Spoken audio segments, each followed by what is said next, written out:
El mundo no es como te han contado. Hay historias que te calan hasta los huesos y entonces tu vida cambia para siempre. Estoy aquí para mojarme de verdad. Estoy aquí para contarte lo que he descubierto en mis viajes y en mis investigaciones. Me llamo Lourdes Gómez y esto es lo que te contaría en una noche de lluvia.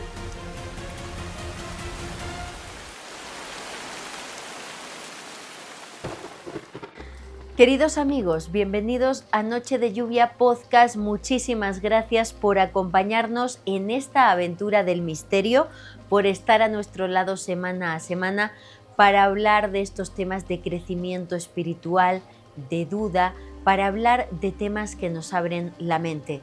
Gracias de corazón por ser parte de los Hijos de la Lluvia y como siempre, si no lo has hecho ya, te pido por favor que puedas suscribirte a Noche de Lluvia Podcast tanto en YouTube como en Spotify. ¿Por qué? Porque de esta manera te avisan las plataformas cuando haya nuevo contenido y porque en Noche de Lluvia Podcast estar suscrito no tiene ningún costo y todo lo contrario, tiene premio. Premio en forma de en vivos que solo estarán disponibles para los suscriptores y mucho contenido extra que invita a la reflexión y a investigar estos grandes temas que nos acompañan desde la noche de los tiempos. Así que por favor suscribiros a Noche de Lluvia Podcast tanto en YouTube como en Spotify y sin más, comenzamos el episodio de hoy. En estas últimas semanas se ha hecho viral en redes sociales, principalmente en TikTok, el llamado caso Torenza. Millones y millones de personas compartiendo un pequeño video en el que supuestamente aparecía la siguiente historia. Una persona adulta mayor vestida con una especie de hábito, de túnica de color azul, con un velo similar al que usan algunas mujeres árabes, aterrizó con estas características en el aeropuerto JFK, en el Aeropuerto Internacional de Nueva York, en Estados Unidos. Según ese video que se ha hecho viral, el vuelo venía procedente de Tokio, en Japón. Hasta ahí supuestamente todo normal. La complicación surge cuando las autoridades de migración del aeropuerto JFK le piden su pasaporte a la señora para el trámite habitual migratorio al ingresar a un país, siempre que procedas de un vuelo internacional. Y según ese video de las redes sociales de TikTok, el pasaporte que la señora muestra a las autoridades migratorias de Estados Unidos es un pasaporte emitido por un país que no existe, una nación llamada Torenza, que no está oficialmente en ningún registro internacional. El video viral expone que la mujer es retenida e interrogada por las autoridades de Estados Unidos y que la señora pronunció unas palabras sumamente extrañas. Dijo: "Este no es mi mundo". Como guinda del pastel, el video termina explicando que la mujer desaparece de forma inexplicable a pesar de estar retenida en el aeropuerto y que desaparece sin que queden evidencias grabadas de cómo desapareció.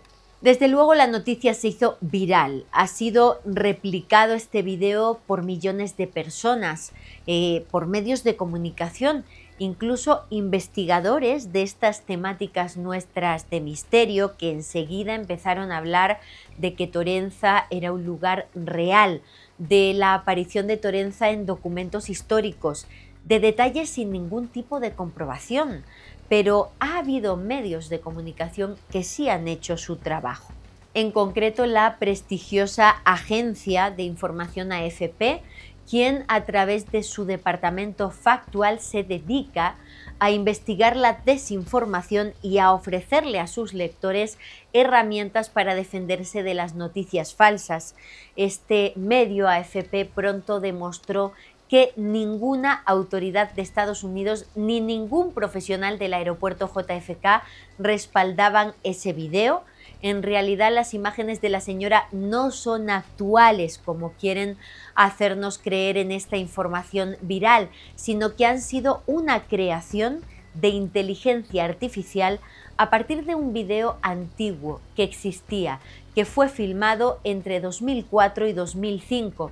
un video perteneciente a un programa de la televisión de Estados Unidos, un programa que se llama Airline, que mostraba la vida real del personal de una aerolínea. Un reality show donde los espectadores podían observar escenas reales vividas en vuelos y aeropuertos por parte de la tripulación de una aerolínea.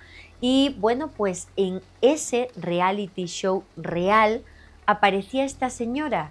El vídeo original está en YouTube, en el canal de la televisión de Estados Unidos que emitió ese programa entre 2004 y 2005, y ahí se explica que la historia real de esta señora es que viaja en un vuelo interno de Estados Unidos, un vuelo entre Baltimore y Los Ángeles.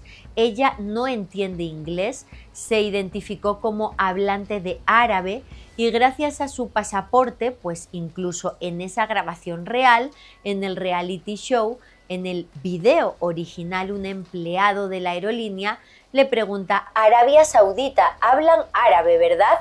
Y de inmediato, bueno, pues la señora es llevada junto a otro compañero de esta aerolínea que sí habla árabe para que a partir de esos momentos se pueda comunicar con la señora y brindarle apoyo hasta que un familiar reconocido como su sobrino pasa a recogerla. Esa es la historia real de unas imágenes que han sido manipuladas con inteligencia artificial y presentadas en nuestro tiempo, en 2025, como un video nuevo.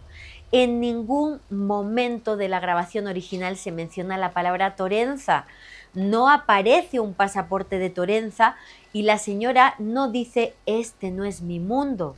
Todo, repito, se modificó con inteligencia artificial y a la fecha, bueno, pues Torenza ya es una leyenda urbana de Internet y de las redes sociales.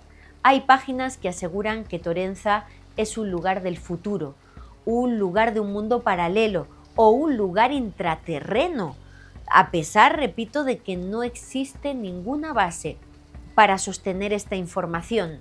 Aquí en Noche de Lluvia tenemos un episodio dedicado a los viajeros en el tiempo, donde os cuento leyendas fascinantes, antiguas, sobre personas que viajan entre siglos, leyendas religiosas y folclóricas de todo el mundo que son realmente impactantes.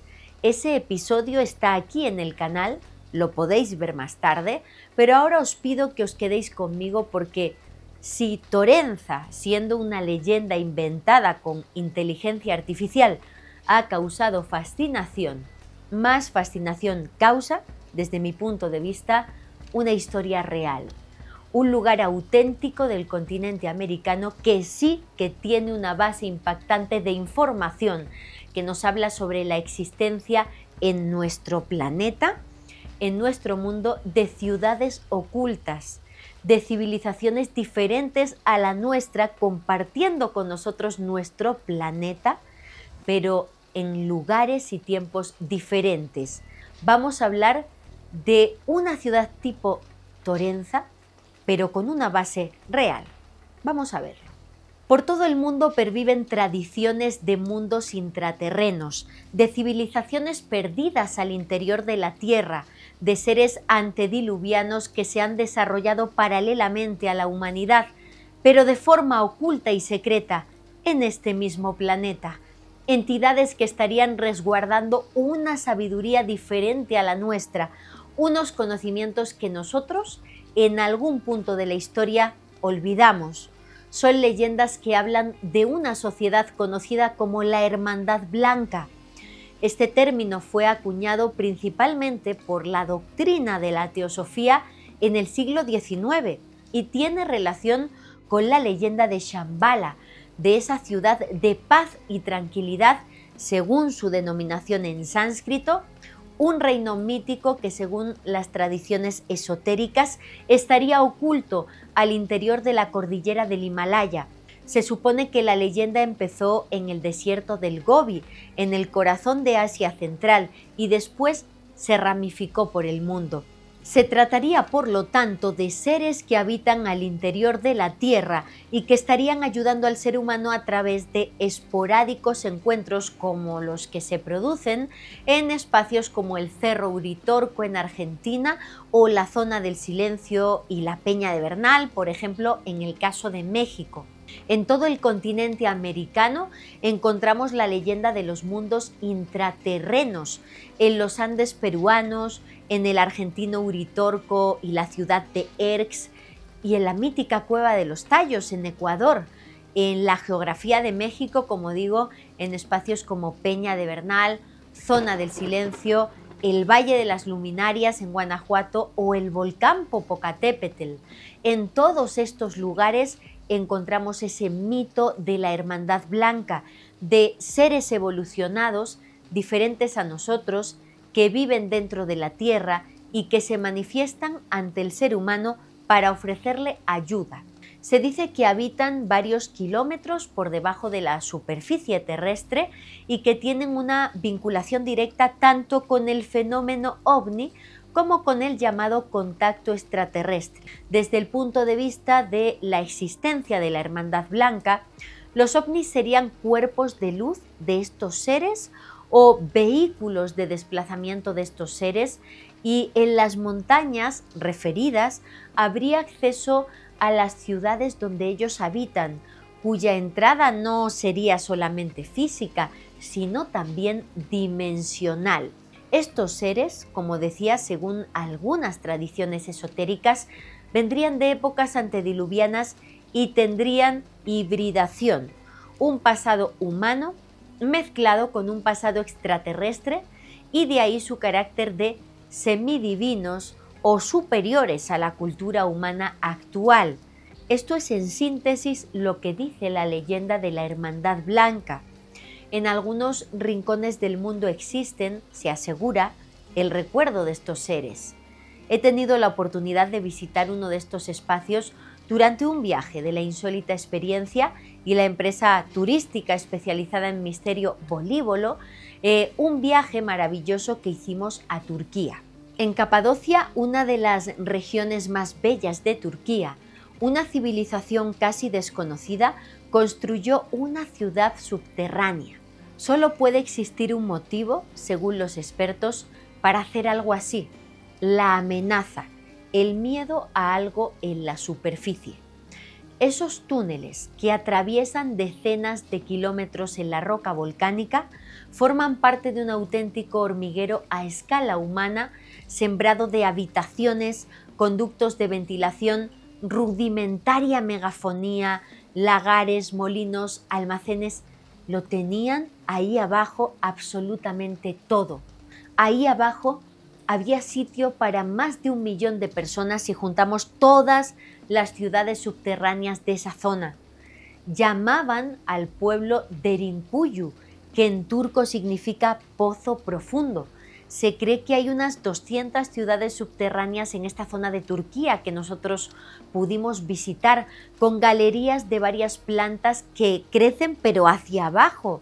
Sus pisos, sus plantas más superficiales fueron talladas por los hititas hacia el 1850 a.C. Y es seguro, dicen los expertos, los historiadores, que fueron reutilizadas estas cuevas por frigios, por seguidores de Alejandro Magno, por romanos e incluso cristianos que huían en época más reciente de las persecuciones en el siglo VII. También existe incluso, fijaos qué fascinante, un río subterráneo que atraviesa estas ciudades y un túnel que conectaba esta ciudad con la vecina Kaymakli a 8 kilómetros. Es de verdad increíble recorrer estos espacios e imaginarse o fantasear con el motivo que les llevó a vivir bajo tierra. El investigador Andrew Collins cree que hacia el 9º milenio a.C., Turquía sufrió una mini era glacial que duró unos 500 años y que los habitantes de estas regiones decidieron refugiarse del frío y la nieve del exterior, excavando ciudades en las que bajo tierra la temperatura fuera constante. Y de hecho, en estos lugares hoy día visitables, en estas ciudades subterráneas de Turquía, se sabe que la temperatura nunca baja de los 10 o 12 grados. ¿Es casualidad que aquí, en esta parte del mundo, donde se construyeron estos lugares, floreciera el mito de Shambhala? Un reino subterráneo que se extiende supuestamente bajo toda Asia. El escritor Graham Hancock cree que un objeto celeste habría destruido a una civilización humana tan antigua que precede por mucho a los asentamientos más antiguos conocidos. Él relaciona eventos culturales y geológicos de diferentes partes de Indonesia, Turquía, Egipto y la India y encuentra huellas en todos estos lugares de una civilización que logró sobrevivir alrededor del año, atención, 10.900 antes de nuestra era, una época donde la Tierra salía de la era del hielo y la temperatura favorecía a los mamíferos, durante la cual un evento aún no determinado hizo que nuestro planeta regresara dramáticamente a condiciones heladas. Para Hancock, esta reemergencia súbita del frío fue resultado de un cometa que habría impactado en las regiones polares, desencadenando grandes mareas y cubriendo la atmósfera de polvo durante más de un milenio. ¿Les suena de algo la profecía de los 3 días de oscuridad que ya hemos analizado aquí en Noche de Lluvia? Pues básicamente eso es lo que dice Graham Hancock, que ocurrió hacia el 10.900. La zona arqueológica de Göbekli Tepe en Turquía data de hace unos 9.600 años y según los investigadores muestra a través de sus piedras los devastadores efectos de ese cataclismo descrito por Graham Hancock. Göbekli Tepe habría servido como un libro en piedra para los habitantes del futuro, para nosotros, un monumento que los sobrevivientes al impacto del cometa preservaron. Allí plasmaron conocimiento de esa civilización que fue destruida, con la intención de transmitirlo a futuras generaciones. Por eso no es casualidad, quizá piensan investigadores como Graham Hancock, que estos primeros rastros de los supervivientes de ese supuesto impacto de un cuerpo celeste en nuestro planeta levantaran sus primeros monumentos en forma de arquitectura megalítica en zonas como Göbekli Tepe en Turquía hace 11.500 años. Dedicaremos otro episodio de Noche de Lluvia en profundidad a este enclave arqueológico porque lo merece, pero la pregunta hoy es: ¿construyeron los antiguos habitantes de Capadocia ciudades subterráneas por un cataclismo? ¿Por un evento natural como el que señalan Collins o Hancock? ¿O por miedo a una amenaza de otro tipo? Los llamados mundos intraterrenos son multitud de lugares en todo el mundo que están bajo tierra y que la tradición relaciona con la aparición de objetos voladores no identificados, así como la existencia de civilizaciones diferentes a la nuestra que estarían ocultándose al interior del planeta. Muchos contactados, así como los seguidores de estas teorías, aseguran que hay toda una red de túneles y cavernas secretas por todo el planeta que estarían conectando todo el continente americano y en realidad toda la Tierra, y que habrían servido como refugio a humanidades anteriores a la nuestra, como esa que habría sobrevivido en Göbekli Tepe, civilizaciones más evolucionadas que el ser humano actual, y es en Asia Central donde nace el mito de Shambhala y Agartha. En estos mitos se asegura que existen grandes galerías que se han formado de manera natural bajo tierra y que han sido utilizadas por entidades diferentes para asentarse. Un mundo intraterreno del que habla la literatura esotérica desde hace 2 siglos. Una tierra hueca, seguro que les suena el concepto, que tendría como incluso una especie de sol ardiente y perturbaciones electromagnéticas que permitirían conectar ese lugar intraterreno con otras realidades.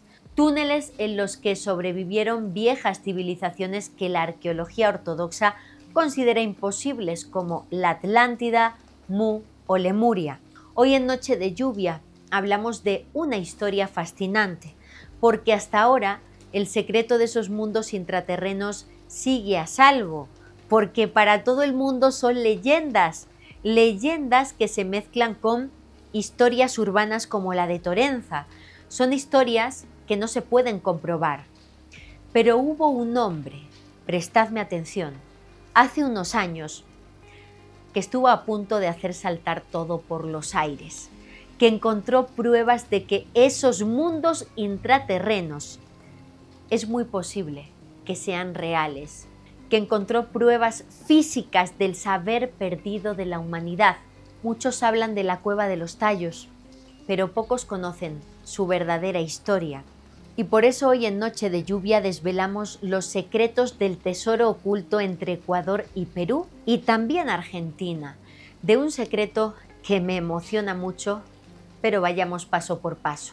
Cuando hablamos de la existencia de supuestos mundos intraterrenos donde habitarían seres diferentes a los humanos, no podemos dejar a un lado la enigmática Cueva de los Tallos y sus leyendas, situada en plena Amazonia ecuatoriana, en la provincia de Morona, Santiago.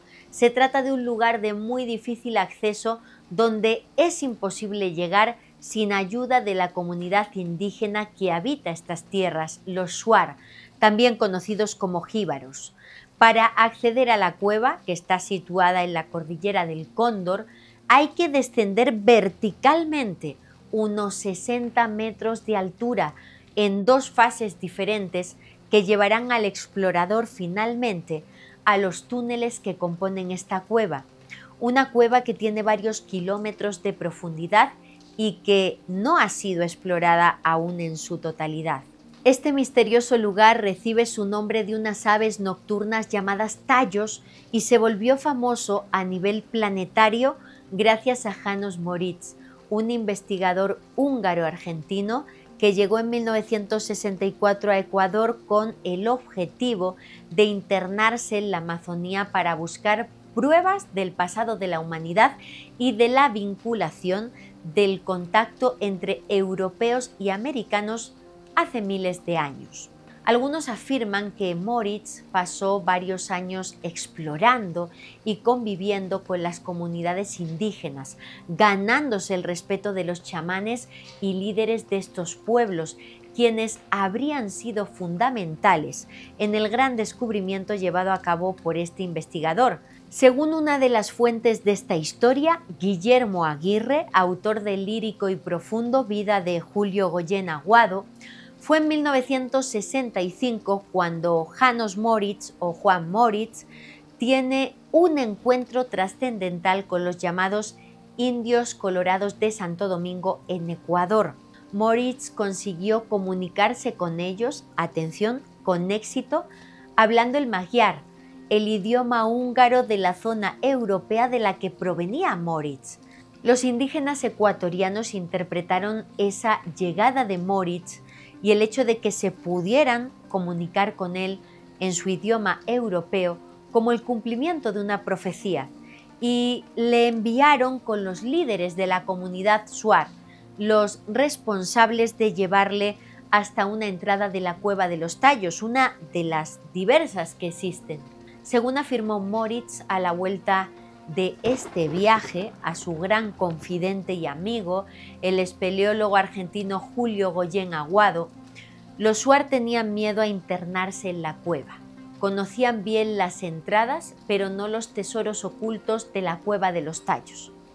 Al parecer, a través de un contacto telepático con entidades que habitarían en estas cuevas, Moritz, en completa soledad, recorriendo diferentes túneles, guiado por los Shuar, por los jíbaros, recorriendo las galerías de esta cueva y a través de ese contacto telepático, habría conseguido llegar hasta una cámara subterránea en la que habría encontrado una biblioteca metálica compuesta por láminas de oro, plata y cobre, así como un zoológico completo compuesto por estatuas de oro macizo. objetos que contendrían una historia de la humanidad desconocida por la sociedad actual. La vida de Juan Moritz daría para un voluminoso libro. Personaje reservado y enigmático, lo poco que se sabe sobre él nos llega por parte de las personas que lo conocieron de cerca, como Julio Goyen Aguado, quien fuera uno de los más afamados espeleólogos montañistas de Argentina. En una entrevista que Goyen mantuvo con Javier Estañaro en 1995, Julio aseguró que Moritz habría llegado hasta la Cueva de los Tallos desde 1965, guiado por las comunidades Shuar. En 1967, 2 años después de ese descubrimiento de Moritz de esa cámara subterránea, de ese tesoro, se reunió con el presidente de la República Argentina en aquellos entonces, Juan Carlos Onganía, para presentarle el hallazgo, su biblioteca de oro, asegurando que estaba organizando una expedición oficial con el Estado Mayor ecuatoriano, pero que le habían permitido hablar con las autoridades argentinas porque él vivía en Argentina, para que una comisión de científicos de este país formara también parte de ese gran hallazgo para la historia de la humanidad.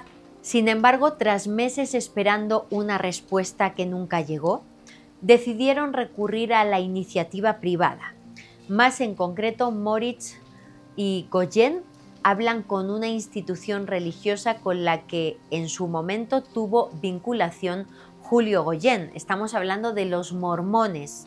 Lo que querían era organizar una expedición oficial para descubrir oficialmente pues esa biblioteca metálica. Y después de que fallara ese intento de expedición oficial por parte de Ecuador y Argentina, acuden a los mormones con los que estaba vinculado en aquella época Julio Goyen, este espeleólogo argentino amigo de Juan Moritz. Los mormones, esta religión de origen estadounidense, pues sostiene que el ángel Moroni se le apareció a su profeta Joseph Smith en 1873, asegurándole Moroni a Smith que debía acudir al monte Cumorá, donde estaban depositadas unas planchas de oro grabadas en un idioma antiguo y que él debía traducir la información a fin de crear la verdadera iglesia. Smith cumplió la orden y la tradición mormona asegura que encontró unas láminas de oro que tradujo y que publicó en forma de libro, el Libro de Mormón, texto fundamental de esta religión, de los mormones. El contenido del Libro del Mormón habla de una tierra prometida en América y de unas planchas de oro con la información de la historia de la humanidad. Imaginaos lo que sucede cuando los mormones se enteran, por boca de Julio Goyen, del descubrimiento de Juan Moritz en la Cueva de los Tallos, de que ha encontrado una cámara secreta mediante un contacto telepático, una cámara secreta subterránea con planchas de metales preciosos que traen una información perdida de la historia de la humanidad. De inmediato los mormones encontraron una vinculación entre este hallazgo y sus creencias, incluso en el nombre de la zona de Ecuador donde está la Cueva de los Tallos, Santiago Morona, que ellos relacionaron de inmediato con el nombre del ángel Moroni. Todo eran señales para los mormones y por este motivo decidieron apoyar económicamente la expedición de Moritz para poder descubrir si realmente las piezas ocultas en la Cueva de los Tallos tenían relación con la historia de su profeta Joseph Smith y el ángel Moroni. Esa expedición mormona a la Cueva de los Tallos se materializó en 1968, protagonizada por Juan Moritz, por Julio Goyen y por 2 representantes de la Iglesia mormona. Horas antes de que partieran a la Cueva de los Tallos, según Guillermo Aguirre, el biógrafo y confidente de Julio Goyen, autor de Lírico y Profundo, Moritz se percata de que los mormones desean registrar el descubrimiento a nombre de su iglesia, en vez de respetar el carácter de Moritz de descubridor del tesoro.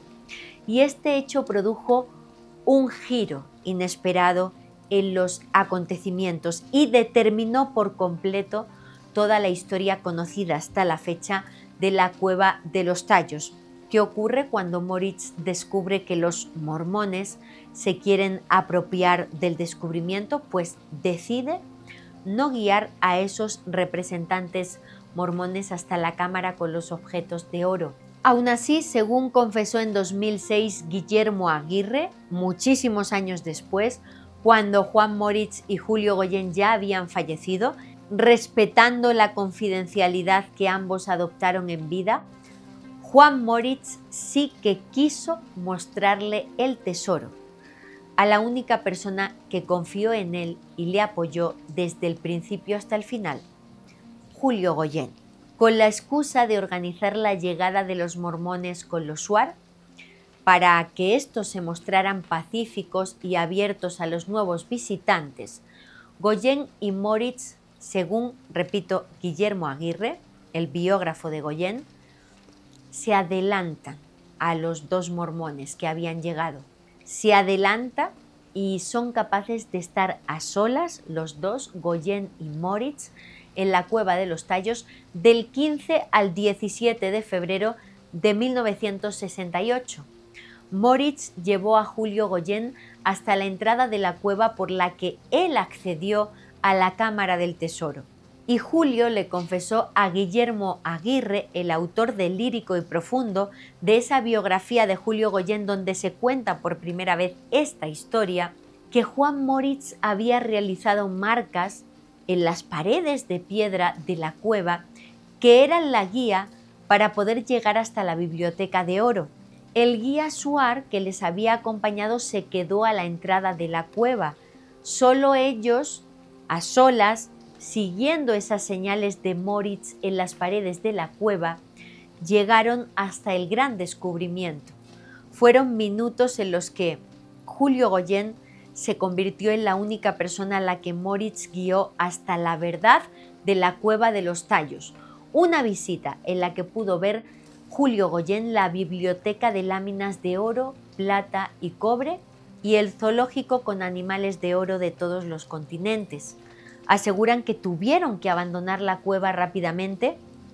Esto se explica en ese libro, Lírico y Profundo.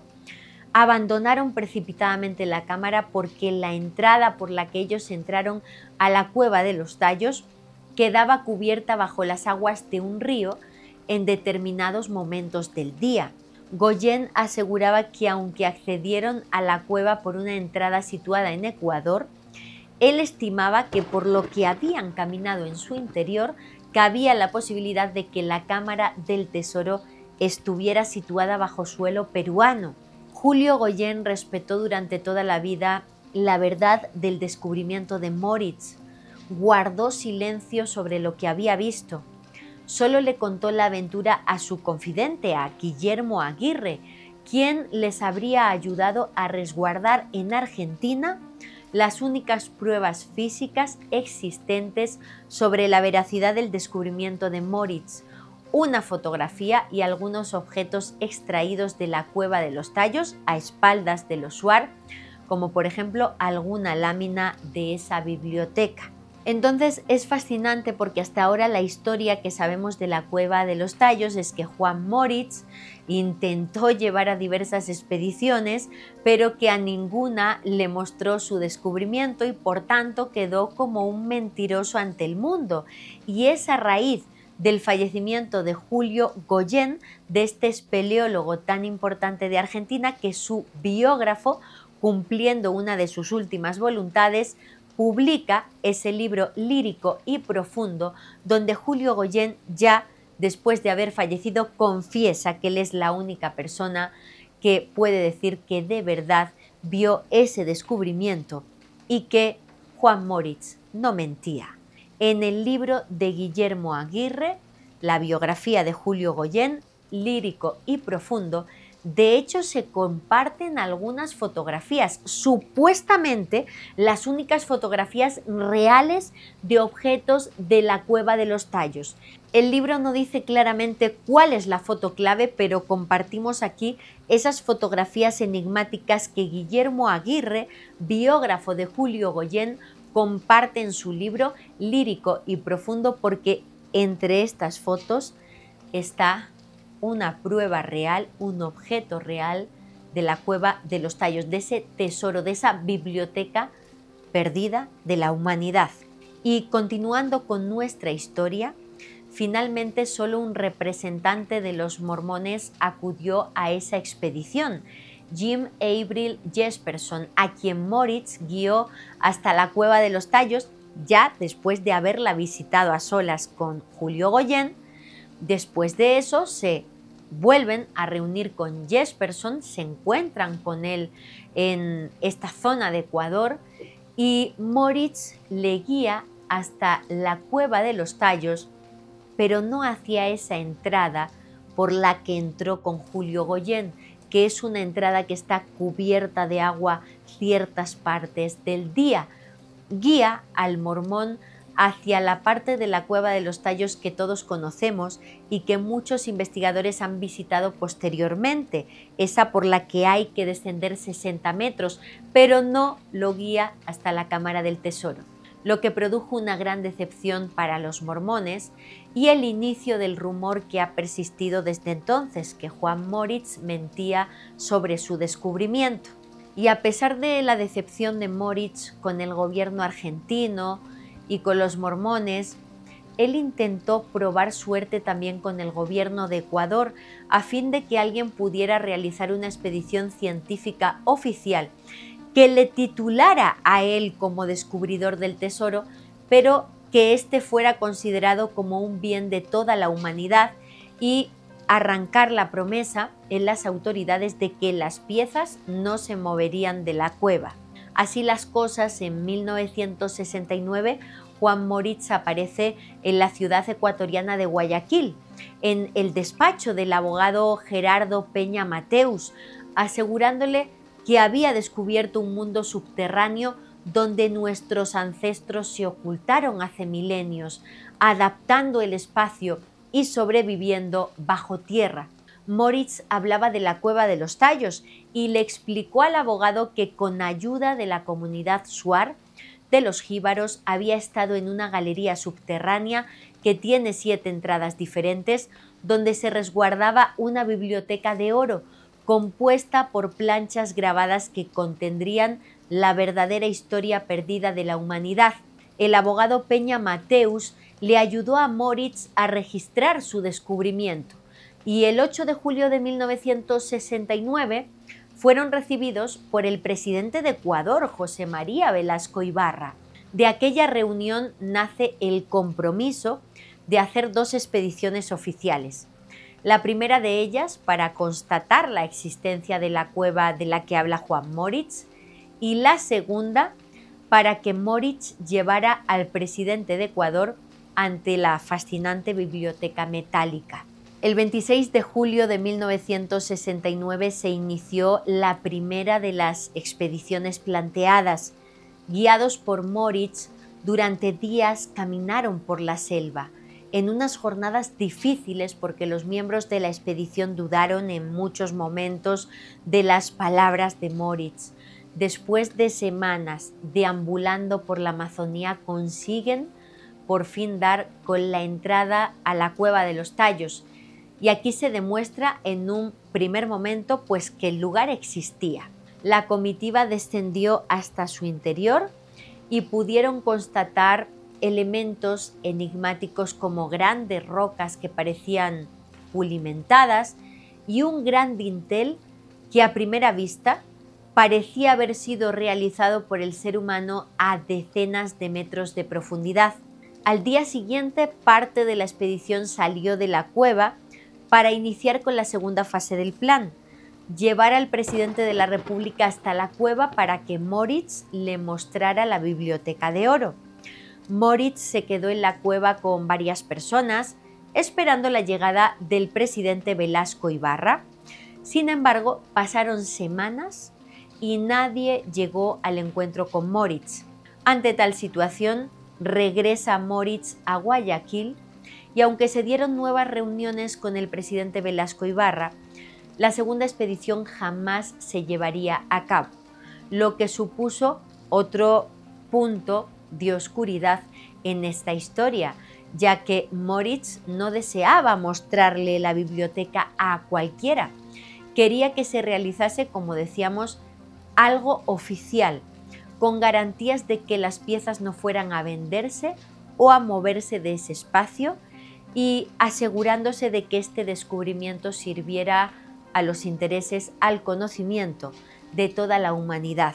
En las diferentes entrevistas que el abogado Peña Mateus concedió a lo largo de su vida, destacó que Juan Moritz, hasta el día de su muerte, mantuvo una certeza total y absoluta en sus afirmaciones, reproduciéndose en su imaginación una y otra vez ese momento, ese instante en el que descubre la fascinante biblioteca. Según el abogado, su lucha era más bien espiritual, no se preocupaba por lo material y su principal obsesión era que el legado cultural que había descubierto fuese para todo el género humano. El 3 de marzo del año 1972, el abogado Peña Mateus recibió en su despacho de Guayaquil la visita de un personaje, de un escritor suizo que estaba obsesionado con demostrarle al mundo que nuestros antepasados estuvieron en contacto con extraterrestres, Erich von Däniken. Este famoso escritor de astroarqueología le aseguró al abogado que pretendía conseguir los fondos necesarios para completar la segunda expedición que tanto ansiaba Juan Moritz, la que tendría que llevar al presidente de Ecuador ante esa biblioteca. El propio Juan Moritz manifestó en diferentes entrevistas en televisión que junto a von Däniken habían realizado un viaje de tipo turístico a la ciudad de Cuenca y que allí habían conocido a un sacerdote, el padre Carlos Crespi, quien tenía un museo compuesto por piezas metálicas que le habían entregado algunas comunidades indígenas de Ecuador. Se piensa que diversas de estas piezas podían ser creaciones modernas de la época del padre Crespi, pero inspiradas en piezas antiguas, que los indígenas entregaban al sacerdote estas piezas como agradecimiento por su labor humanitaria. Como el padre Crespi les daba algún tipo de compensación económica a los que le entregaban alguna pieza, pronto se difuminó la delgada línea que separa las piezas auténticas de las creaciones con una motivación económica y en poco tiempo el padre Crespi acumuló más de 50.000 objetos. Recibió permiso del Vaticano para abrir un museo que exhibiera esa colección, pero misteriosamente en 1962 un incendio acabó con la mayor parte de esta colección. Según mantuvo Juan Moritz, las piezas del padre Crespi no se parecían físicamente con las que él había visto en la Cueva de los Tallos. De hecho, Crespi se mostraba sorprendido ante los rumores relacionados con esta cueva y la información sobre seres intraterrenos que habitarían a kilómetros de profundidad al interior de la cueva. Crespi no sabía nada de eso. Cabe señalar que el grueso de la colección del padre Crespi está resguardado en el Banco Central de Ecuador y son piezas, dicen, de gran nivel arqueológico, como cráneos alargados, figuras antropomorfas o incluso las famosas cabezas reducidas de los shuar, de los jíbaros. Sin embargo, las pocas planchas metálicas que tiene esta colección, según las investigaciones que se les han realizado, son modernas, son falsas. No hay rastro ninguno de piezas interesantes que en algún momento mostró el padre Crespi en fotografías, en medios de comunicación y que aparecen en obras como la de von Däniken, El oro de los dioses. Ahí aparece una figurita de aspecto babilónico y una plancha de oro con caracteres desconocidos. De esto no queda nada en la actualidad. Juan Moritz y el abogado Peña Mateus acompañaron a von Däniken a visitar al padre Crespi, pero nunca, según ellos, a la cueva de los Tallos y mucho menos a la Cámara del Tesoro. Sin embargo, von Däniken afirmaba lo contrario, un detalle que molestó tanto a Moritz como a Goyen durante toda la vida, y se dedicaron a criticar incesantemente a von Däniken porque decían que sus libros eran falsos, que había ganado millones de dólares con la historia y que en realidad el gran descubrimiento y la verdad de la cueva de los Tallos seguía oculta. Entonces, recopilando lo que llevamos hasta ahora, la entrada a la cueva de los Tallos a la que Moritz llevó a todo el mundo, donde a la fecha siguen yendo los aventureros, es una entrada de la cueva de los Tallos diferente a la entrada a la que Moritz llevó a Julio Goyen, la única persona que en su biografía póstuma afirma que ha visto la biblioteca de oro que descubrió Moritz. Una entrada que en ciertos momentos del día se cubre de agua, se tapa por las aguas de un río amazónico. Hablemos ahora de la expedición británica de 1976. El ingeniero escocés Stanley Hall contactó con Juan Moritz en 1974. Este explorador estaba enamorado de la historia de la cueva de los Tallos y de la historia de la biblioteca metálica y quería organizar una gran expedición que fuera protagonizada por un equipo multidisciplinar, científico y militar, pero británicos, que sacaran a la luz la verdad. Durante las negociaciones entre Moritz y Hall, surgieron diferencias sobre quién debía dirigir la expedición, ya que Moritz quería tener el control total de la misma y que se respetaran, digamos, sus deseos, pero no llegaron a un acuerdo, no consiguieron aprobar los términos en los que él deseaba participar, así que finalmente Moritz declinó su presencia en esta expedición. Por lo tanto, con la ausencia de Moritz en esta expedición británica a la Cueva de los Tallos en los años 70, si él ya no estaba, se cerraba por completo la puerta a encontrar la Cámara del Tesoro, pero aún así los británicos decidieron llevar a cabo la expedición. El equipo británico estuvo 40 días explorando esta cueva de la Amazonia ecuatoriana y checaron sus diferentes entradas. Julio Goyen participó en la expedición por orden de Juan Moritz para ser sus ojos y oídos en esta aventura, y Hall, según Guillermo Aguirre, vigilaba de cerca a Julio Goyen para ver si su presencia delataba por qué zona de la cueva estaba la biblioteca y el zoológico de oro.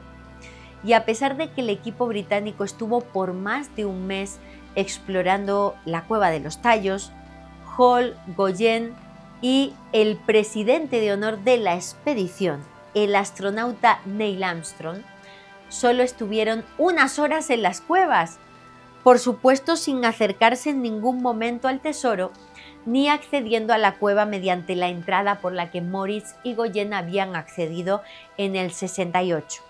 Sin embargo, en el libro de Guillermo Aguirre, Lírico y profundo, vida de Julio Goyen Aguado, se apunta al hecho de que es probable que el equipo británico quizá hallara la entrada por la que se accede al tesoro, pero sin ayuda de Moritz y sin saber interpretar sus señales en la piedra, que de ninguna forma, aseguraba Julio Goyen, podrían haber llegado hasta el tesoro sin estar presente Moritz. Aún así, hasta la fecha circulan rumores entre investigadores ecuatorianos que apuntan a la posibilidad de que en esos 40 días en los Tallos, los británicos podrían haber sacado objetos de las cuevas en total secreto.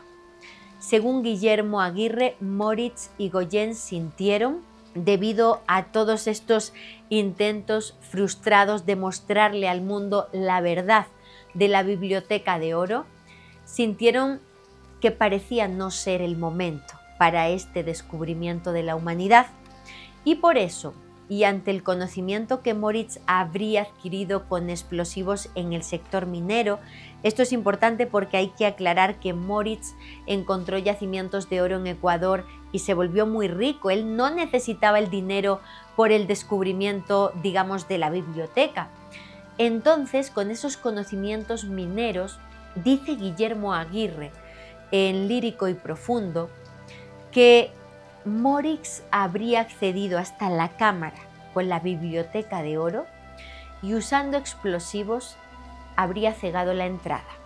Habría ocultado por el momento al mundo, a la humanidad, el secreto de la biblioteca de oro y el saber perdido de la humanidad. Ante la muerte de Juan Moritz en 1991, al parecer, según dicen, en extrañas circunstancias, pero no profundizo en este aspecto porque no tengo suficientes elementos para hacerlo. Ante esa muerte de Moritz, Goyen mantuvo silencio sobre la verdadera historia de la Cueva de los Tallos. Moritz nombró a Goyen heredero de todos sus bienes y a la fecha existen personas que tratan de erigirse como herederos de Moritz a fin de acceder a sus bienes y sobre todo a alguna posible pista sobre el tesoro. En 1997, unos años después del fallecimiento de Moritz, Julio Goyen le pidió a Guillermo Aguirre iniciar la redacción de su biografía. Por este motivo iniciaron reuniones para revivir todas sus memorias. El trabajo paró abruptamente 2 años después, en 1999, porque Julio Goyen falleció en un fatal accidente de tránsito.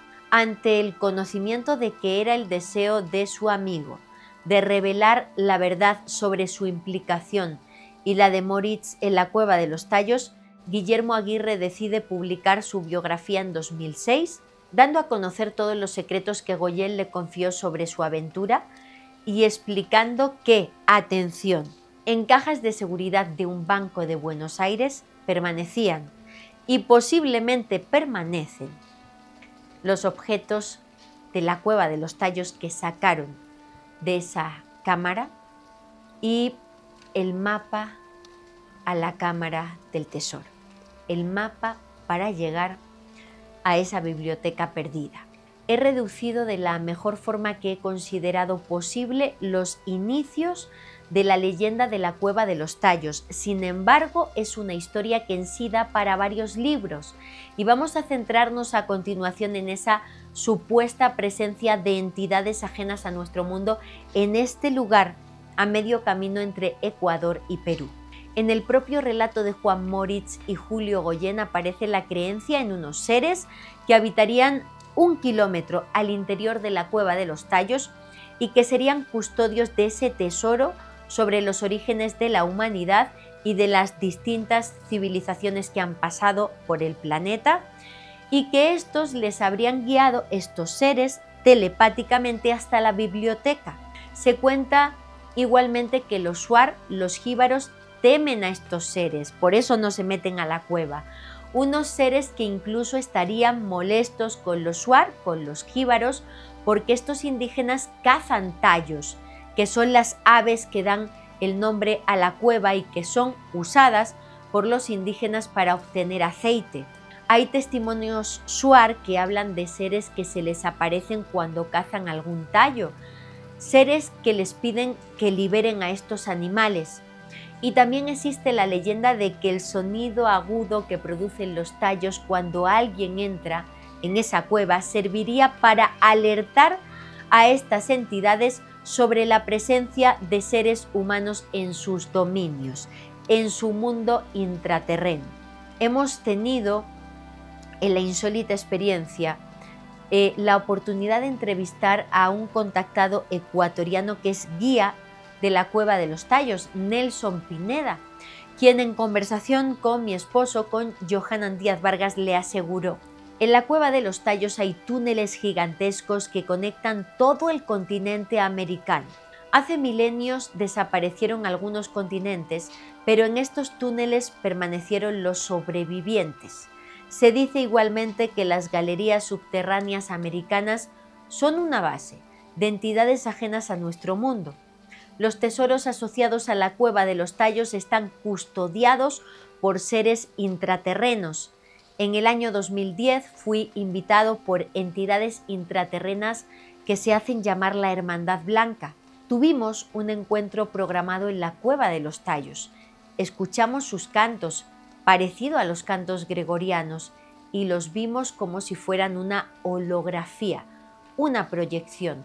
Son altos y tienen la capacidad de transmutar la energía, de convertirse en esferas de energía. Los padres de estos seres eran los atlantes y ellos sobrevivieron al gran diluvio refugiándose en las cavernas. Poseen la tecnología avanzada de sus ancestros y habitan en ciudades intraterrenas a kilómetros de profundidad. Este, repito, es el testimonio de un guía de la Cueva de los Tallos que se llama Nelson Pineda. Por otro lado, en el documental Tallos, un mundo bajo tus pies, aparecen testimonios como el de Rafael Calderón, de Grupo Rama Ecuador, quien asegura que al interior de la Cueva de los Tallos le ocurrió lo siguiente. Vimos una esfera de luz que se movía en diferentes direcciones.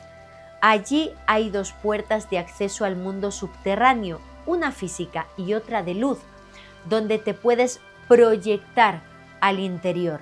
Me llevaron a una zona donde vi unas galerías de proporciones increíbles y una ciudad intraterrena.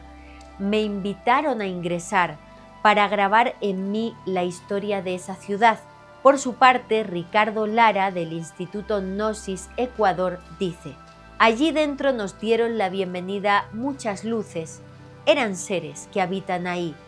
Vimos una presencia de un ser en postura de flor de loto, como meditando. La experiencia duró unos 10 minutos. Son seres muy altos con formas humanoides. Cabe señalar que en el rodaje de ese documental, Tallos, un mundo bajo tus pies, la expedición exploró algunas galerías de muy difícil acceso y encontraron huellas de lo que parecen pies humanos, pero de un tamaño mucho mayor al nuestro. A la fecha continúa la polémica entre los que defienden que las formaciones de la Cueva de los Tallos son naturales y los que dicen que hay espacios, como un famoso dintel popularizado por von Däniken, que han sido modificados por el ser humano. El explorador español Juan José Revenga, en una entrevista con mi queridísimo amigo, el escritor, investigador, periodista Lorenzo Fernández Bueno en History Channel, quien ha tenido la oportunidad de estar al interior de la Cueva de los Tallos, Juan José Revenga asegura: vi estructuras que parecen creadas por el hombre, pero a 80 metros de profundidad, piedras que tienen juntas de dilatación, que parecen estar pulidas. Eso solo lo hacen las máquinas, eso no está hecho naturalmente. Allí abajo habitó otra humanidad y lo hicieron solo por un motivo: el miedo. Algo les hizo refugiarse en estos espacios. Y ahora, antes de finalizar, quiero hablar de una conexión oculta de la Cueva de los Tallos de la que pocos hablan, su conexión con el oro perdido de los incas. En el corazón de Cusco, en Perú, se alza el Coricancha, el que fuera el templo más importante del imperio inca. La palabra Coricancha proviene del quechua curi, oro, y cancha, recinto. Estamos hablando entonces del recinto de oro. Era un templo dedicado a Inti, un templo dedicado al sol. Los arqueólogos e historiadores señalan el origen del Coricancha en torno al siglo XIII, época en la que el líder incaico Manco Cápac eligió Cusco y, pues reforzó este lugar, el diseño, otro líder legendario de los incas, Pachacútec, quien hizo el plano de Cusco en forma de puma, un animal sagrado para ellos, y en ese plano mágico el Coricancha estaba justamente situado en los órganos sexuales del puma, porque el Coricancha era el templo más importante y estaba dedicado al culto al sol. Y por su vínculo con el sol es que tenía también un vínculo importantísimo con el oro. Todo en el Coricancha estaba decorado con oro. Por un segundo, visualicen en su mente la escena. Franjas de oro puro recorriendo todo el recinto, mallas de alambre de oro sosteniendo el techo, entradas cubiertas con planchas de oro, paredes cubiertas de oro, terrazas ajardinadas que rodeaban el recinto, cubiertas por numerosas estatuas de oro puro, donde había, atención, árboles y animales a tamaño real de oro puro. Al interior del templo, la historia oficial asegura que había fastuosas figuras de oro que representaban a Inti, al sol, y también los cuerpos de gobernantes incas importantes adornados con joyas de oro, como máscaras, tocados, medallas, brazaletes y cetros de oro. Hay crónicas que hablan hasta de bancos para sentarse, de asientos hechos de oro. Como imaginaréis, los españoles se volvieron locos. Tanto es así que en 1533 exigen al Imperio Inca un rescate en oro por la vida de su líder, Atahualpa. Atahualpa es capturado por los españoles en 1532 en la ciudad peruana de Cajamarca. Las crónicas aseguran que Atahualpa fue recluido por Francisco Pizarro en un edificio en esta ciudad y que durante la privación de libertad, pues Atahualpa convivía con Pizarro, que cenaba todas las noches con él. Dicen las crónicas, dicen los cronistas, que hablaba mucho con el hermano de Francisco Pizarro, con Hernando Pizarro, que Atahualpa incluso solía jugar con él al ajedrez. Y en su convivencia con los españoles, Atahualpa se percata del gran interés que tienen estos extranjeros en el oro y la plata. Por este motivo, el líder inca, que está recluido, privado de su libertad, hace un ofrecimiento. Pone sobre la mesa un rescate a cambio de su vida y su libertad. De hecho, aseguran las crónicas que Atahualpa ofreció llenar la habitación donde le tenían retenido 2 veces, una con plata y otra con oro. En palabras de Atahualpa, hasta donde alcance mi mano. Los españoles aceptaron y Atahualpa dio orden a todo el imperio inca de enviar grandes cantidades de oro hasta Cajamarca. Se asegura que la mayoría del oro se envió desde el Coricancha. Sin embargo, los españoles no cumplieron su palabra. Después de que Atahualpa sí cumpliera su parte, de que llenara esa habitación de oro, lo sentenciaron a muerte por su forma de vivir, diferente a la de ellos. Le acusaron de delitos como idolatría o poligamia. Y lo más interesante desde el punto de vista de la historia que nos ocupa hoy, la de la Cueva de los Tallos, le acusaron de ocultar un tesoro.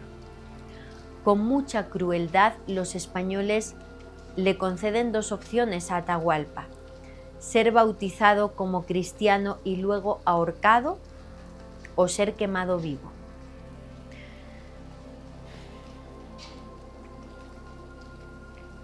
Me da mucha pena, me da mucha vergüenza hablar de esto. Mi abuelo me enseñó que la palabra de una persona vale más que cualquier firma, el honor de una persona. Y saber por los cronistas que Atahualpa